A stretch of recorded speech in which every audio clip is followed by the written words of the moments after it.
संतान होना खुशी की बात है। बोलो जम के बोलो, काय की बात है? अरे बोलो तो जम के, खुशी की। घर में संतान होना खुशी की बात है, पर घर में संतान होने के बाद मां बाप वृद्धाश्रम में होना यह दुख की बात है।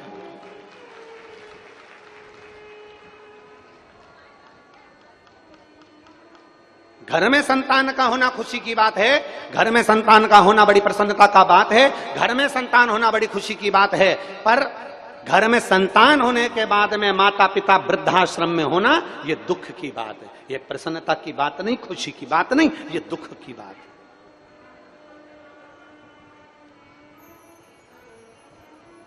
और फिर निवेदन है, फिर हम मत बुरे कर्म कर बंदे वरना पछताएगा, भगवान की आंखों से तुम बच नहीं।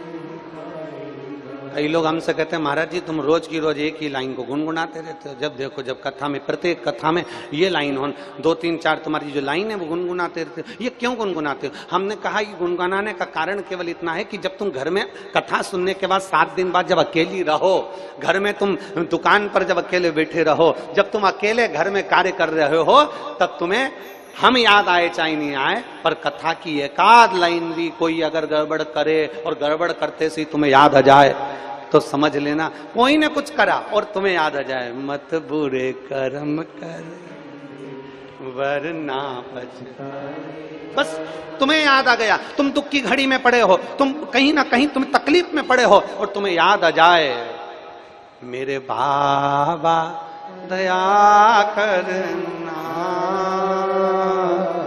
मैं तेरे कभी तकलीफ में पड़े हो, कभी दुख में पड़े हो, कभी कष्ट में पड़े हो और तुम्हें याद आ जाए, भगवान को याद कर लो तुम उस घड़ी में, तो मुझे विश्वास रहे कि तुम्हें भले शंकर की कथा याद की ना रहे, पर भगवान का संवाद तुम्हें याद रहे, तुम उसको पुकार सको, तुम उसको बुला सको।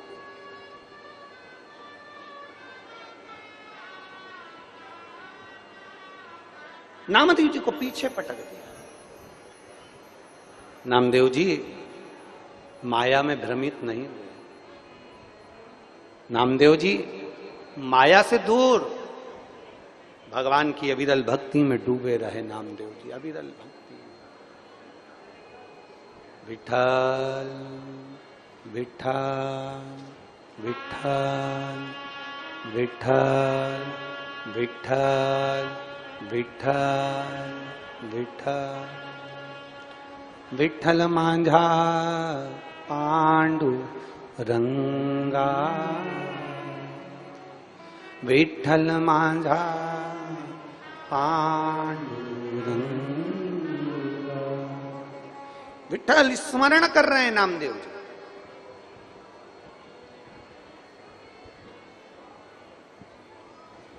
फिर एक किसी ने कह दिया नामदेव जी से, नामदेव जी तुम्हें क्रोध नहीं आया?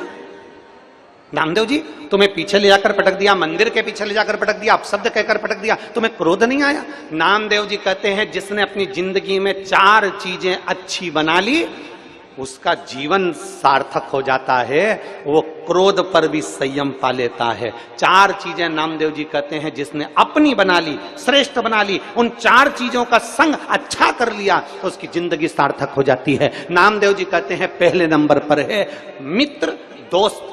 अगर आपका मित्र, आपका दोस्त, आपको बुद्धि देने वाला, आपको अकल देने वाला, आपको सजेशन देने वाला, आपको मार्ग बताने वाला, आपकी सही बुद्धि विवेक में कोई बात को फिट करने वाला अगर अच्छा है तो आप दुनिया में कहीं कभी धोखा नहीं खा सकते, आप उन्नति की सीढ़ी पर चढ़ते चले जाओगे। मित्र अच्छा हो, दोस्त अच्छा हो। दूसरे नंबर पर नामदेव जी महाराज कहते हैं किताब, जिस पुस्तक को हम पढ़ रहे हैं, जिस वेद को हम पढ़ रहे हैं, जिस शास्त्र को हम पढ़ रहे हैं, जिस आनंदमय पुस्तकों को, जिन शास्त्रों को हम पढ़ रहे हैं, जिन पुराणों को हम पढ़ रहे हैं, अगर उसका सही अध्ययन करा है, आपने सही तरह से उसको मनन चिंतन करा है, एक एक शब्द को अपनी जिंदगी में उतारा है, तो आप कभी धोखा नहीं खा सकते, आप अग्रण्य बढ़ते चले जाओ, आप कभी धोखा नहीं खा सकते।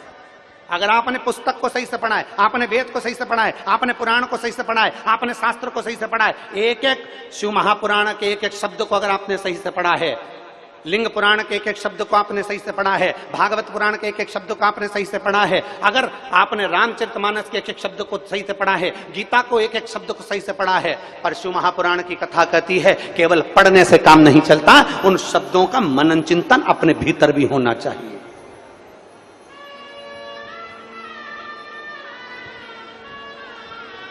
कपड़ा बदल लेने से कोई संत नहीं होता। शिव को पाने के लिए, परमात्मा को पाने के लिए अपना कलेजा बदलना पड़ता है, तब परमात्मा प्राप्त होता है। कपड़े से कोई संत नहीं बन गया, कपड़े से कोई साधु नहीं बन गया, कपड़े से कोई सन्यासी साधक उपासक नहीं बन गया, अपना कलेजा बदलना पड़ेगा। माई नर्मदे हर रेवा मैया, उनके भक्ति में डूबना, उनके भजन में डूबना, उनके स्मरण में डूबना, ये एक आनंद का विषय है। गुरु नानक देव जी अपनी भाषा में कहते हैं, गुरु नानक देव जी अपनी भाषा में कहते हैं। और आपने अगर पंजाब की कथा सुनी होगी, भटिंडा पंजाब में हमने कथा बाची थी, तो उसमें हमने वर्णन किया था गुरु नानक देव जी के प्रसंगों का। गुरु नानक देव जी अपनी भाषा में कहते, बाले सुन,